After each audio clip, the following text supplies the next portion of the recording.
Alright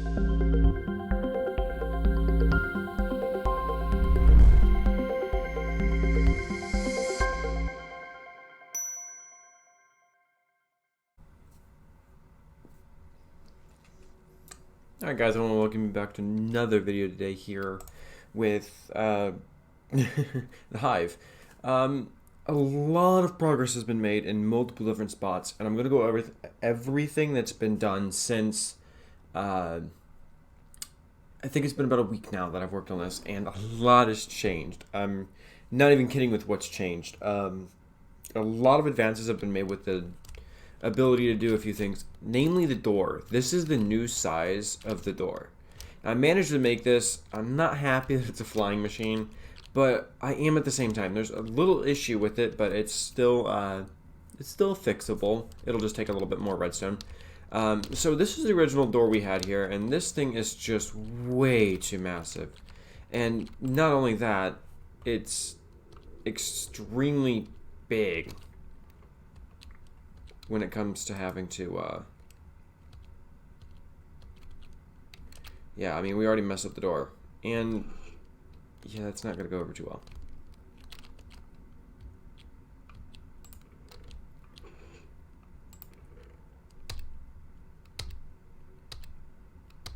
So, this door, as much as I love it, it's slow, it's bulky, and it's unnecessary. It does not do the job it's meant to do.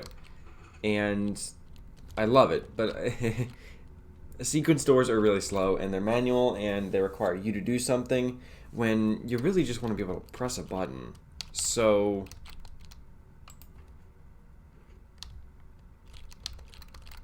that's what this machine's going to do. Now, the door gets shot out one spot, and this is required to actually shut the door. And this is the A1 section. It's not steak sauce. It's the first segment. We will have multiple tubes. I'm not sure I'm going to overlap them, but we will have quadrants and city blocks and segments, and it'll be a lot of work, but we'll get this figured out in time. Secondly, we've gotten a lot of new machines put out here. So we've got this one, this one, this one, hooked up to an El Mango cobblestone generator that is dispenser powered, because for some reason the slime version just seems to break. I think there's a 115.2 issue here where for some reason it should land like this does, but then it'll land on the wrong block and then land on a half block here. I'm not sure why it does that, and then it won't drop properly, thus blowing all this up. This gets back to, it's just a huge mess. It's nasty. And however, it doesn't throw lava everywhere, which I was okay with that. For once, I was okay with lava not being everywhere. I actually expected lava to be everywhere, but it didn't end up that way.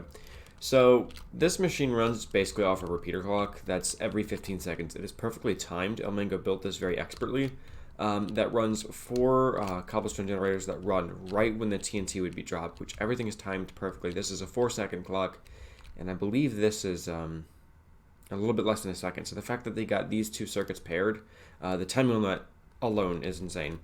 So we're going to go over the new loading system. So this would be our farm storage system. So let's say we could have a bunch of silos here, or for what I've done, I've used a bunch of chest carts in chests, which these are going to be very painful to craft, and that's why we have a couple of the silo technologies we do. It's going to be very hard to craft these and then uncraft these, or send them into a cactus and recraft them and store those carts in chests, and it's a headache I don't want to deal with. I want to be able to craft these carts, and that be the end of it. No more cart crafting once everything's ready, until I add a new machine and stuff. And then these carts should get recycled. And that's what this lava over here represents, is that the carts are getting recycled. We have a lot of different machinery here that just quote-unquote recycles our carts for us, which we will end up figuring out very soon. So what this is going to do is we're going to turn on this cobblestone generator. And then we're going to pretend to simulate what happens when a chest gets full. And this is all mostly very well timed. So I've updated this to comparators, so I have no idea if this is even going to work. We're going to fill this up real quick.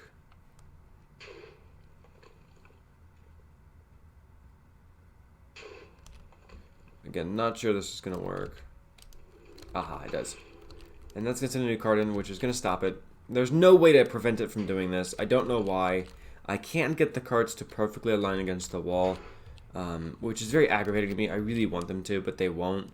So I'm mainly pushing back. But what's going to happen is when these carts get full, they're going to have 24 items get stuck in here. And once 24 items are stuck in the block, or actually 23, my bad. As soon as the first one's removed, it unlocks the hopper through the sorter at the back.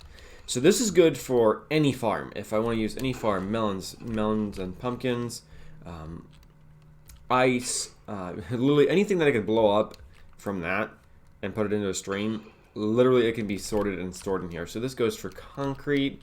This goes for literally anything. So with this, we have an export, which would go to a silo. But for this, we are, again, just throwing our stuff into lava because that's what I do best. From there, we have a couple other new machines that I was working on the solo. So this would be a resource selection track. Now, if we had, I'm going to make sure I know where everything's at when it comes to the cart. So if we had our resource cart here, and we dropped it from this, and we, let's say it was full of red concrete, because red concrete's used a lot in my builds. It's full of red concrete, and then button 4 represented red concrete. Well, red concrete's going to get figured out. And this machine isn't fully built like the upper one. I believe it does need a booster track here to actually get across. I'll actually double boost it just in case.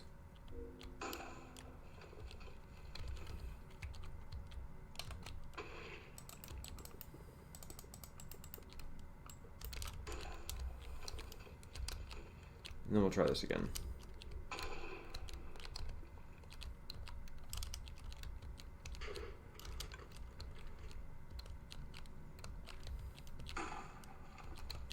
So we said 4. I believe the timing's off. No, there it works. Okay. So with this, we also have a cart loader. So if we were to create our carts and we were to put them into our silo, we have 9 slots available. We have 9 carts available. And we still have to build a few parts of the machine that'll start loading the blocks in. But if we put our flying machine back where it's supposed to go, we can start the system. The system automatically updates as soon as this train comes in here. And it's going to put all these carts where they're supposed to go right before the blocks are retracted to fix the track. So each and every time this updates, a new cart's going to get dispensed. It's going to be put right next to the old one, or right next to the one previous to it, and it would be filled up with whatever resources we wanted them filled up with. And they're all going to go. Once the last one is there, it's going to send itself off, and it's going to be back over there at that obsidian stopper, which at that point, it could be either manually unloaded or automatically unloaded. It would completely depend on the circumstance of what I'm using it for. A lot of these systems, we're going to use hopper carts to unload faster, but this system works pretty well with everything I've gotten invested into it, and for the most part, it is generally pretty cheap. I haven't figured out a better clock for this. I had it working down there without this, but I believe that the button press had something to do with that, which I didn't calculate for. So this is the only way I could figure out how to actually do this, which this repeater's at 1, and this one's at 2, and you've got 4 observers. And then with this last one, we've got a piece of string right here, somewhere, right here, which is going to pull and then push this observer back in place, which just automatically updates the train, and it's on its way. The only other thing I have to fix with this farm is that after it unloads, these still update, so we've still got some work to do, but you would only use this for a single train. Now, if you see a little bit of a spoiler back there, we've got some work that's been completed that puts all of this to use, well, most of it to use. We've still got a lot of work to do, but we have our new door. We have a lot more available to us now, and we also had to increase the size of the tube. It was 24, it is now 28. So this is now 8 blocks. I want to make sure I said that before I was wrong. And it's a little bit more curved, symmetrical with the way that was built. I like the way this feels. But now we have our 5-cart train system. So if 5 carts were to come in here, they're all waiting to be unloaded. They do not fly off on their own. This is a completely manual system. But if we were to hit this button here, we'd start the entire system. And each cart's going to go to its designated track.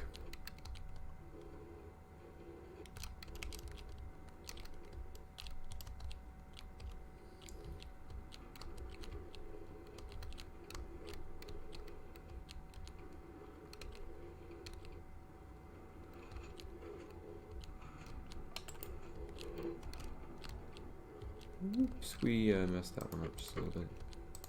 Still got some work to do, so not all of this works. I forgot that there were torches there. But that's the general idea. We've still got some work to do. We might end up copying these because these 4 didn't work. Or these middle 3 didn't work. That we might end up using the method we have down here, which literally just drops it next to that and then shoots it off to the side. We had 3 different methods here. We had slanted rails, which really don't do anything. They could just be sat to the side, which I'd have to do this.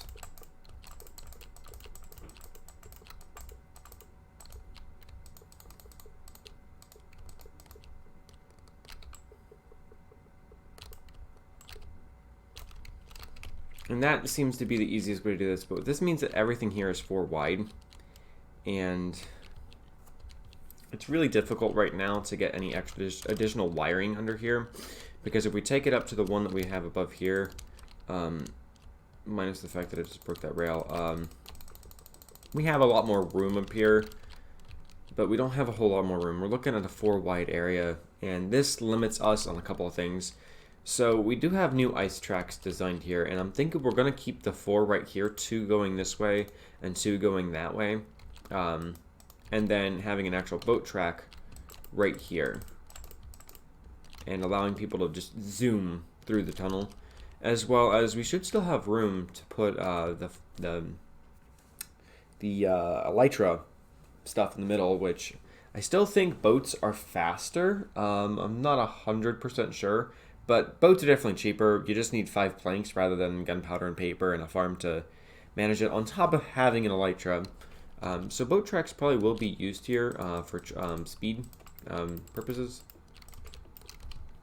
But I'm not too sure past this. Again, there is still so much work done here, and still yet so much more to do. So we've got a couple other smaller parts here. We've got this, which was originally for the old hive. So you have 3 of your items in here. 1, 2, 3. We'll see that they end up where they're supposed to be. Now, just to allow people to know that I'm not they're not getting jumbled, we're gonna throw white into the top one.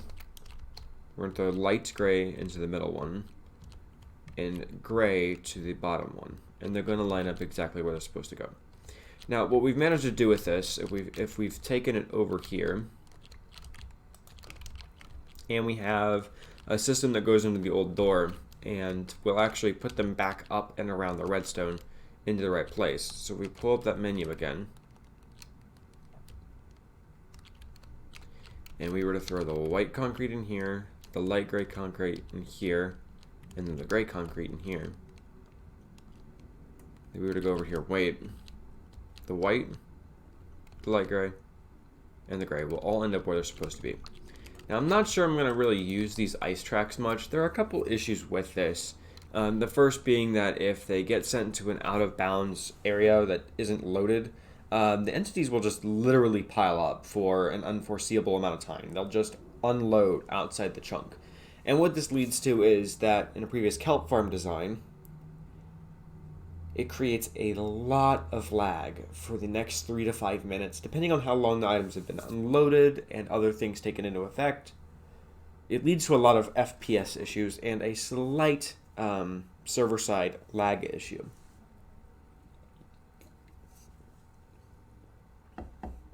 Now, we've got a lot of work done, and this is about 3 or 4 days of sitting down here and trying to figure this stuff out.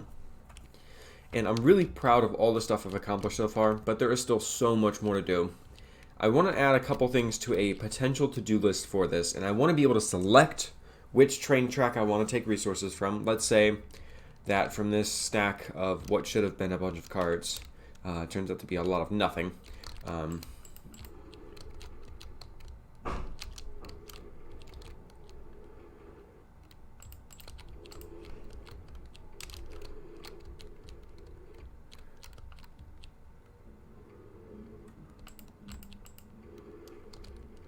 We've got a lot of cards down here, and if we were out of yellow and we needed more of orange and red, how would we manage that? We don't want to just consistently send cards to an undefined storage system without a way to unload them and use them. So a lot of the resources that would be sent over that would have the value of being transported by cart would be stuff for building. This could include redstone components, ice, concrete, gravel, sand, all these types of components. Stuff that wouldn't be transported specifically by the trains are going to be stuff like diamonds and emeralds and the more valuable blocks, as well as stuff that just isn't going to get used. I'm not going to send a whole box of roses. I'm not talking poppies. I'm not talking about these little flowers. I'm talking about sending these. Like, I don't need to send these. The ice tracks are built for stuff that wouldn't need massive transport, but could use local transportation. So first of all, a couple small things have to be decided when it comes to these ice tracks. Now, the first thing I'm thinking is that we're definitely going to have every easily farmable dye flower form sent to each location. Now, this seems a little weird, but these stations are going to be a lot further apart than I originally designed. So originally we were going to send them about 6 to 8 chunks apart, which is about 64 to 80 blocks, and then have another station. And that's just not going to work. That is, they're too close when it comes to this idea. They need to be a lot further. And for that, with the server render distance being at 24, they're going to be about 180 blocks apart, I think. I want to have them at least 10 chunks away, but 11 or 12 is more of a better number because if we look at our grid and we pick this chunk and then we want something 12 chunks away,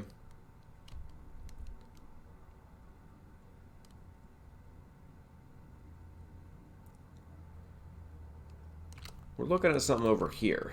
Now, I don't know if this is even far enough away yet, but with the fact that I can barely see what's over here, and this is an almost completely different biome, 12 chunks away from the original section, which would be 13 chunks between doors, not doors, sections, which are the vault doors with the flying machines. They are going to be the sections. Now, when we run something perpendicular, though, which we will have to do at some point, which I'm working on that right now, we have a small problem when it comes to these flying machines. I want these flying machines to stay together. I'm going to try to build the first ever docking station for these trains. And I'm not sure it's even possible. The general idea is that I'm going to take the top modules away into the side and take these pistons, push them up, and let them go. And then take the honey block here, push it up and let it go, and then push this entire thing up and let it go until it's at its desired location. This is going to be very complicated to manage because we have two problems. First of all, we don't want this train to fly away mid elevation, or I don't even know what to call that, because the general idea of what I'm trying to create would be to get a train. Let me get down here and try to build this in a quick demonstration.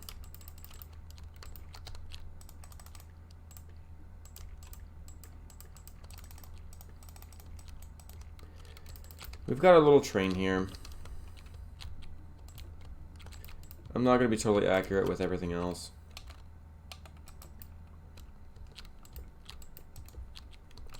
But we'd want to push this up. Now, I'm going to show you what happens when you just push this directly up.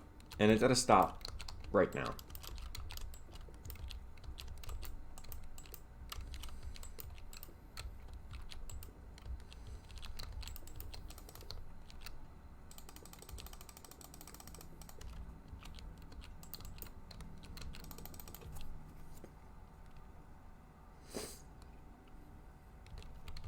I think we'll try and do this as best as I can.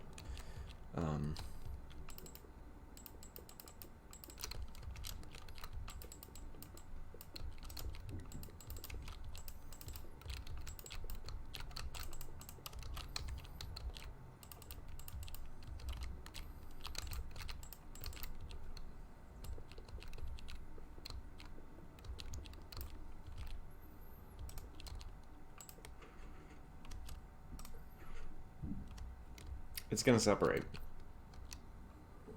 Now, we can easily fix this with updating and sending it off. But we want to be able to send it up and down multiple times. So we wouldn't just want to do this once. We'd want this to be a multi-step thing. We wouldn't just want to do it once. We'd want to do it multiple times. And what that means is that we'd have to create a staggered system, which would be the easiest way of doing this, is if you saw how that worked, if we staggered it, and then we had, we let it fly away a few blocks, then we did it again, and then we did it again a few blocks away again, all the while updating it, we're going to be able to create a elevation system for this flying machine. Now, I don't want to use any fancier redstone than what we have to. I want it to be as rudimentary and as Minecraft 1.6.4 as possible, because that's going to make this as simple as possible. I don't want efficiency to be calculated. I don't want timings to have to be necessary. I just want a simple, easy design that works. And we're going to have to figure out how to do this. So in the next video, we're going to have the antechamber built, which is going to be the meeting of two hives. Now, the only other thing that I should note is that if we go with this design here, I'm going to try to get another one built above it. But if you can tell, we're kind of limited on space. However, with this new find for the train tracks, we might actually be able to push this stuff just a little bit closer than what we have it right now. So that's it for me today, guys. I hope that you guys are enjoying these videos. I hope that these videos are actually really cool, because I really hope to use this. Now, just as a final note before I go, concrete's probably not going to be the primary element. Concrete is just a very solid, non-biased component. Honestly, these hives will probably be built out of something completely farmable, like spruce wood or stone brick or smooth stone, a combination of smooth stone and other materials. I'm not sure what the palette's going to be for this, but the palette's going to be material A, material B, with a colored component of the 16 colors to Minecraft.